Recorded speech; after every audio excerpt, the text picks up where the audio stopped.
સાબરકાંઠાના હિંમતનગરમાં લંપી વાયરસનો ફરી કહે ગાયોની હાલત દયનીય। પવિત્ર શ્રાવણ માસ દરમિયાન સાબરકાંઠા જિલ્લાના હિંમતનગર અને આસપાસના વિસ્તારોમાં ફરી એકવાર લંપી વાયરસનો કહેર જોવા મળ્યો છે। બ્રહ્મણીનગર, પાનપુર, માલીવાડા અને અન્ય વિસ્તારોમાં ગાયો અને નાના વાછરડા રોગનો ભોગ બન્યા છે, જે કારણે ગૃહિણીઓમાં ચિંતાનું મોજું ફરી પડ્યું છે, કારણ કે તેઓ શ્રાવણ માસમાં ગાયની સેવા કરવાથી ડરી રહી છે। 2 વર્ષ પહેલા જ્યારે લંપી વાયરસ દેખાયો હતો ત્યારે મોટા પાયે રસીકરણ અભિયાન હાથ ધરાયું। જો કે હાલની પરિસ્થિતિ જોતા લાગે છે કે રસીકરણની અસરકારકતા પર સવાલ ઊભા થયા છે।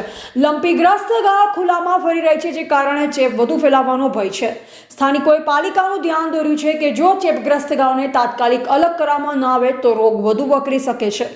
રોગ વધુ વકરીને ઘોડા છૂટી ગયા બાદ તબેલે તાળું મારવામાં આવશે તેવી પરિસ્થિતિ ઊભી થાય તે પહેલા જ તંત્ર આ બાબતે ધ્યાન આપવું ખૂબ જરૂરી છે। જો વહીવટીતંત્ર સમયસર પગલાં નહીં ભરે તો પશુધનને મોટી હાનિ પહોંચી શકે છે।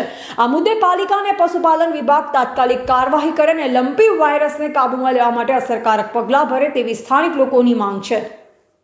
એવા રાજકમલસિંહ પરમાર, ભારત ન્યૂઝ, સાબરકાંઠા।